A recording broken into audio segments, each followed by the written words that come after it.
Hello friends, welcome to my channel. तो चलिए आज देखते हैं हिस्ट्री का चौथा दिन का क्वेश्चन।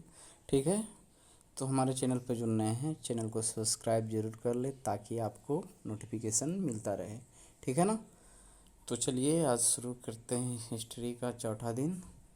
पहला क्वेश्चन देखते हैं कि निम्नलिखित में से कौन सा कथन सत्य है। विभिन्न विद्वानों का मत है कि आज से 50,000 से 1 लाख ईस्वी पूर्व या इससे भी पहले प्राइमेट्स, जिसको नर वानर भी बोलते हैं, का जन्म हुआ। दूसरा है कि प्राइमेट्स के अंतर्गत बंदरों, लंगूरों, वन मानुषों तथा इस तरह के स्तनधारी जीवों को शामिल किया जाता है। तीसरा है प्राइमेट्स से ही आधुनिक मानव का विकास हुआ। तो ध्यान देना है कि यहाँ पे आंसर तीनों सही होगा। ठीक है, तीनों कथन यहाँ पे सही है। चलिए आगे बढ़ते हैं। अब सही है इसीलिए हमने इसमें कुछ डिस्कशन नहीं ऐड किया है। चलिए आगे देखते हैं। निम्न में कौन सा युग्म सही है। जावा मानव, पैकिंग मानव, क्रो-मैग्नन मानव, होमो सेपियंस। अभी कहाँ पाया गया है उसके अनुसार देखना है। तो जावा मानव तो जावा में ही हो जाएगा, एक तो आपको सी मिल जाएगा। और फिर है पैकिंग मानव, तो पैकिंग मानव जो है ना वो चीन में।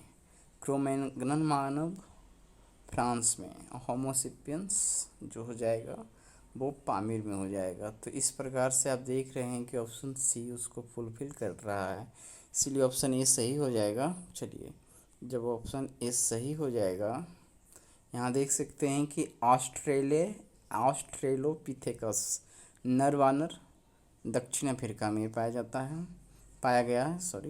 जिंजानथ्रोपस नर वानर पूर्वी अफ्रीका में। जावा मानव जावा में। पैकिंग मानव चीन में। नियंदरथैल मानव जर्मनी में। पिल्टडाउन मानव इंग्लैंड में। क्रो-मैग्नन मानव फ्रांस में। होमो सेपियंस मानव पामीर में।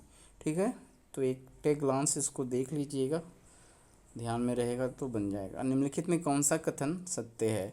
मानव धरती पर संभवतः अतिनूतन प्लीस्टोसीन युग के आरंभ में पैदा हुआ। इस समय गाय, हाथी और घोड़ा आदि का उद्भव हुआ। तो आंसर होगा ऑप्शन सी। दोनों कथन यहाँ पे सही है। ठीक है, मानव जो है धरती पर संभवतः अति नूतन प्लीस्टोसीन युग में पैदा हुआ था। आगे देखते हैं। मानव धरती पर संभवतः अति नूतन प्लीस्टोसीन युग के आरंभ में पैदा हुआ।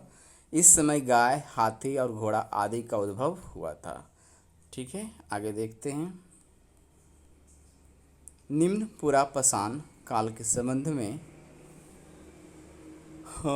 निम्नलिखित में से कौन सा कथन सत्य है। यहाँ ध्यान देना है कि पुरापाषाण काल, मध्यपाषाण काल और नवपाषाण काल, उसमें भी पुरापाषाण काल को 3 भागों में बांटा गया है। उसमें सबसे पहले वाला निम्न है, उसमें देखना है पेबुल संस्कृति से संबंधित उपकरण सर्वप्रथम पंजाब की सोहन नदी घाटी से प्राप्त हुए हैं। ठीक है, इसी कारण इसे सोहन संस्कृति भी कहा जाता है।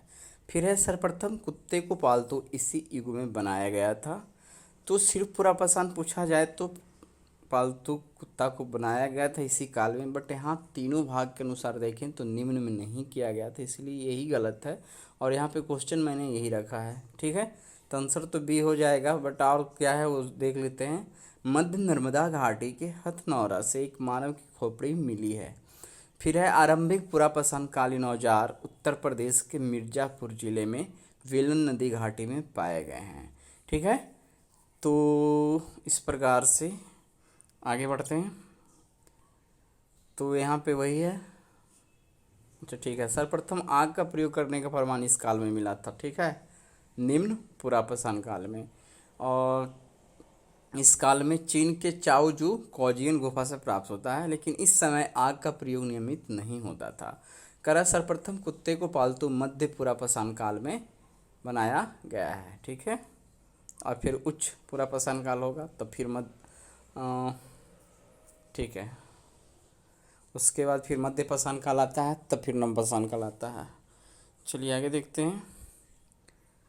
निम्नलिखित में से कौन सा कथन मध्य पुरापाषाण काल के संबंध में सत्य है। मध्य पुरापाषाण काल में क्वार्टजाइट पत्थरों के स्थान पर जैस्पर, चर्ट, फिलंट आदि पत्थर प्रयुक्त होने लगे। फिर है फलक उपकरण की प्रधानता के कारण इस काल को फलक संस्कृति कहा जाता है। ठीक है, तो यहाँ पे हो जाएगा आंसर दोनों ऑप्शन सी सही है। कि ध्यान देना है कि इसके पहले था पूरा पाषाण काल, तो उसको सल्क संस्कृति कहा जाता है, और मध्य पाषाण काल को फलक संस्कृति कहा जाता है। और दोनों का सम्मिलित रूप सल्क और फलक का आ जाता है नव पाषाण काल में, तो वो फिर सल्क और फलक संस्कृति कहलाता है। आगे देखते हैं इसी में, हाँ मध्य पूरा पाषाण काल में, चलिए वही चीज़ है यहाँ पे, इसीलिए इसको देखने की जरूरत नहीं है। आइए देखते हैं उच्च पूरा पाषाण काल के बारे में कौन सा कथन असत्य है। यहाँ पे सत्य ढूंढना है। सबसे पहले क्वेश्चन में क्या कह रहा है वो देख लीजिए। कह रहा इस युग के उपकरण ब्लेड की तरह पतले व धार युक्त होते थे। कह रहा फिर उच्च पूरा पाषाण काल में नए चकमक उद्योग की स्थापना और आधुनिक मानव का उदय हुआ। तो यहाँ भी ध्यान रखना है कि ऑप्शन सी सही है। ठीक है, उच्च पूरा पाषाण काल में आ गए हैं। आगे देखते हैं, क्योंकि दोनों कथन सत्य है इसीलिए यहाँ पे सॉरी असत्य ढूंढना था ना, हम खुद ही बोले और गलत बता दिए। चलिए यहाँ पे ऑप्शन डी होगा। ठीक है, आइए ना आगे देखते हैं। निम्न में कौन सा मध्य पूरा पाषाण काल के क्षेत्र हैं। वेलन घाटी, नर्मदा घाटी, सोन घाटी, तुंगभद्रा घाटी। तो ध्यान देना है कि मध्य पूरा पाषाण काल का जो क्षेत्र है वो हो जाएगा यहाँ पे 1 2 3 4। ठीक है, चारों। आगे देखते हैं, मध्य पूरा पाषाण काल के क्षेत्र हैं बेलन घाटी, नर्मदा घाटी, सोन घाटी, तुंगभद्रा घाटी। आगे देखते हैं, मध्य पाषाण युग के संबंध में सत्य कथन कौन सा है। इस युग के विशिष्ट औजारों में सूक्ष्म पाषाण के बहुत छोटे औजार प्रमुख हैं। सर्वप्रथम भारत में मानव अस्थिपंजर मध्य पाषाण काल से प्राप्त होने लगे थे। ठीक है, तो पाषाण काल का दूसरा भाग है मध्य पाषाण काल। अब इसमें है कि सूक्ष्म पाषाण के छोटे छोटे औजार बनने लगे थे, और फिर यहाँ पे है सर्वप्रथम भारत में मानव अस्थिपंजर जो है मध्य पाषाण काल से प्राप्त हुआ है। तो ये दोनों कथन यहाँ पे सही है, इसीलिए आंसर हो जाएगा ऑप्शन सी 1 और 2। आगे देखते हैं, इस युग के विशिष्ट औजारों में सूक्ष्म पाषाण के बहुत छोटे औजार प्रमुख हैं। सर्वप्रथम भारत में मानव अस्थिपंजर मध्य पाषाण काल से प्राप्त होने लगे थे। आगे देखते हैं, निम्नलिखित में से कौन सा कथन सत्य है। नव पाषाण युगीन प्राचीनतम बस्ती पाकिस्तान में स्थित बलूचिस्तान प्रांत के मेहरगढ़ में है। दूसरा है, नवपाषाण युग के निवासी सबसे पुराने कृषक समुदाय थे। कृषि व पहियों का आविष्कार नवपाषाण काल की ही देन थी। फिर चौथा, मिट्टी के बर्तन सर्वप्रथम इसी काल में निर्मित होने के साक्ष्य प्राप्त हुए हैं। तो यहाँ पे 1 2 3 4 सारा कथन सही है, ऑप्शन डी सही हो जाएगा। ठीक है, आगे देखते हैं, निम्नलिखित में से कहाँ युग्मित शब्दाह के प्रमाण मिले हैं। मेहरगढ़, ब्रुजहोम, कालीबंगा, सरायखोला।